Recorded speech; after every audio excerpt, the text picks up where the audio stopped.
നമ്മുടെ ജലജയാണെങ്കിൽ അഭിയെ നാഗേന്ദ്രനിൽ നിന്നും വേർപിരിക്കാനായിട്ട് പഠിച്ച പണി 18 നോക്കിക്കൊണ്ട് നിൽക്കുകയാണ് എന്ന് കാണാനായിട്ട് സാധിക്കും പ്രേക്ഷകരെ, പ്രിയ കൂട്ടുകാരെ.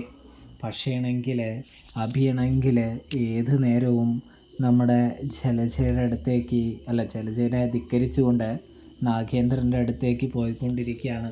ഒരു പ്രാവശ്യം കൈയോടെ പിടികൂടുകയാണ് നമ്മുടെ അഭിയെ ജലജ. നാഗേന്ദ്രൻ്റെ മുൻപിലിട്ട് തന്നെ നമ്മുടെ അഭിയെ തല്ലുന്നതിലുപരി നാഗേന്ദ്രനോട് പറയുന്നുണ്ട്, ഒരു പ്രാവശ്യം നിങ്ങളെ വീട്ടിൽ നിന്നും പുറത്താക്കിയതാണ് അച്ഛൻ. ഇപ്പോൾ അച്ഛന് പ്രായമായിരിക്കുകയാണ്.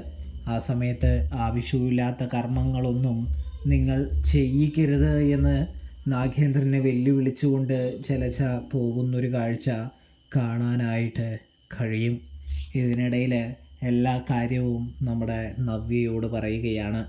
നാഗേന്ദ്രൻ അങ്കിൾ വീട്ടിൽ നിന്നും പുറത്താകാനായിട്ടുള്ള പ്രധാന കാരണം അത് ജലജ അപ്പച്ചി തന്നെയാണ് എന്ന് പറയുകയാണ് നവ്യയുടെ അടുത്ത്. എല്ലാ കാര്യവും വെളിപ്പെടുത്തുന്നുണ്ട് നവ്യയുടെ അടുത്ത് എന്ന് കാണാനായിട്ട് കഴിയും.